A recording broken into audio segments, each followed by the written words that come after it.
Grosse journée pour Donald Trump hier aux États-Unis. Son procès pénal dans l'affaire Stormy Daniels s'est poursuivi avec la suite du témoignage de David Pecker. Et parallèlement à ça, il y a la Cour suprême qui se penchait sur la question de l'immunité invoquée par Donald Trump. Frédéric Gagnon, directeur de l'Observatoire sur les États-Unis à la chaire Raoul Dandurand, qui est avec moi. Allô, Frédéric? Salut Audrey. On ne s'est jamais autant parlé dans une semaine. Mais c'est toujours le fun. Ben oui, exactement. Il s'en passe des choses, il faut le dire, aux États-Unis. D'abord, je voulais t'entendre sur le fait que Donald Trump a dit avoir demandé l'immunité, pas pour lui, là, pour les futurs présidents. Comment tu as réagi?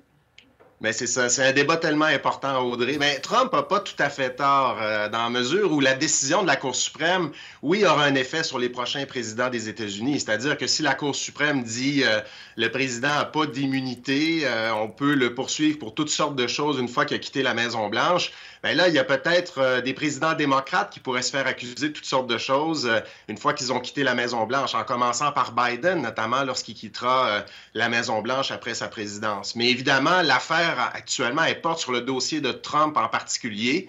Et là où je suis pas d'accord avec Trump, c'est qu'en fait, il y a très peu de présidents, il n'y en a pas en fait, qui ont essayé d'interrompre le processus électoral après une élection pour pas quitter le pouvoir. Parce que c'est de ça dont il est question. Son rôle lors de l'insurrection du 6 janvier 2021, où il donne un discours à Washington, puis il incite finalement ses partisans à prendre le Congrès d'assaut. On se souvient ce que ça avait donné. Donc là, il y a un procès à venir dans ce dossier-là. Mais finalement, le procureur spécial qui est responsable du procès avait demandé à la Cour suprême de se pencher sur l'immunité. Est-ce que le président est à l'abri de poursuites criminelles une fois qu'il a quitté la Maison-Blanche? Là, on n'aura pas la décision tout de suite, Audrey. Et la bonne nouvelle pour Trump, c'est que ça retarde encore le processus. Et on ne sait même pas si le procès sur le 6 janvier 2021 va commencer avant l'élection de novembre. Oui, c'est fin juin, même début juillet, là, la décision pourrait tomber. Si on tranche en faveur de l'immunité, tu nous en as parlé un peu des impacts que ça pourrait avoir sur les futurs présidents, mais ça pourrait permettre aussi à Donald Trump d'annuler, en quelque sorte, toutes les autres affaires pénales contre lui, là. Bien, s'il est réélu, Audrey, il peut se mettre à l'abri de tous les procès dont on parle en ce moment, parce que le président, lorsqu'il est en poste, oui, il a une grande immunité. La seule façon de montrer la porte à un président en poste, c'est la procédure de destitution du président des États-Unis. Puis ce ne sont pas les cours qui en sont responsables, c'est le Congrès des États-Unis qui est responsable de ça. Puis durant le premier mandat de Trump, il y en avait eu deux dossiers, procédure de destitution au Congrès. Puis finalement, Trump avait pas été tenu de quitter la Maison-Blanche. Il n'y avait pas les votes nécessaires pour le chasser du pouvoir au Congrès des États-Unis à ce moment-là. Donc, l'élection de novembre, c'est une affaire toute personnelle pour Trump.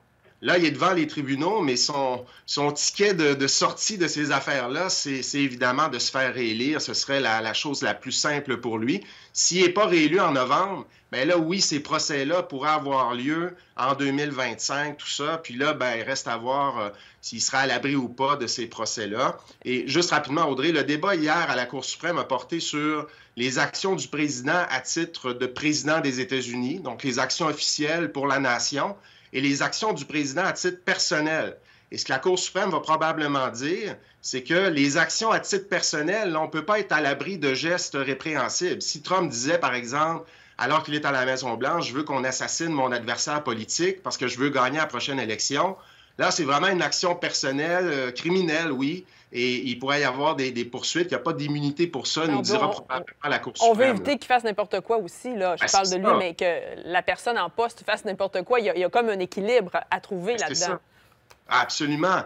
Mais là, évidemment, la Cour suprême est prudente. Elle dit qu'il faut trouver l'équilibre, il faut réfléchir beaucoup à ça. Elle va peut-être demander à des cours inférieures de se repencher sur le dossier. Et ça prend du temps, Audrey, et Trump est bien content que ça prenne beaucoup de temps en ce moment. Et il est bien bon aussi pour étirer le temps, justement. Parlons justement du procès pénal qui s'est poursuivi hier, encore une fois avec le témoignage de David Pecker. Et là, ça a porté sur la façon dont on a acheté le silence là, d'une autre actrice porno pour essayer d'acheter son silence à quelques jours de l'élection. Oui, c'est ça. Le témoignage de David Pecker est important. On comprend un petit peu comment ça fonctionnait, cette histoire-là, ce système-là. D'ailleurs, Pecker continue à témoigner aujourd'hui. Et hier, finalement, dans les discussions, ce qu'on a compris, c'est que lui, il était à la barre d'un empire médiatique qui possédait le National Enquirer, le journal à potins, là, que vous pouvez regarder en ligne si ça vous intéresse. Et c'était un ami personnel de Trump, il aimait Trump. Et durant la campagne de 2016, au fond, ce qu'il a dit, c'est nous, on peut aider Trump à acheter le silence de certaines personnes. Donc, le National Enquirer va débourser des sous pour acheter le silence de certaines personnes. Donc, c'est ce qui a été fait dans le cas de Karen McDougal, la Playmate dont on parle aussi dans cette histoire-là. Mais là, Stormy Daniels est arrivé ensuite, est allé voir l'équipe du National Enquirer et a dit, ben moi aussi, j'aimerais ça avoir un certain montant. Et là, Pecker a dit, ben, écoutez, je suis pas une banque, là. Moi, il y a des limites à ce que je peux faire. Mais il a quand même informé Michael Cohen et Donald Trump du fait que Stormy Daniels allait probablement parler. Et c'est là où Cohen et Trump ont pris ça en charge avec des fonds qui provenaient de la poche de Trump, selon ce qu'on comprend, pour acheter le silence de Stormy Daniels. Mais il y avait ce système-là qui était en marche, en fait. Et là, ben, la grande question, c'est de savoir si Trump a voulu cacher ça aux électeurs en vue de la présidentielle de 2016, si des fonds de campagne électorale ont été utilisés pour faire ça. Et c'est là où ça devient hyper problématique pour Trump, là. Merci, Frédéric. On va avoir l'occasion de se reparler. Donc, ça se poursuit aujourd'hui avec encore le témoignage de David Pecker. Et il y a Michael Cohen aussi qui sera là à témoigner éventuellement. Bonne journée, bonne fin de semaine. Salut à toi aussi. Salut.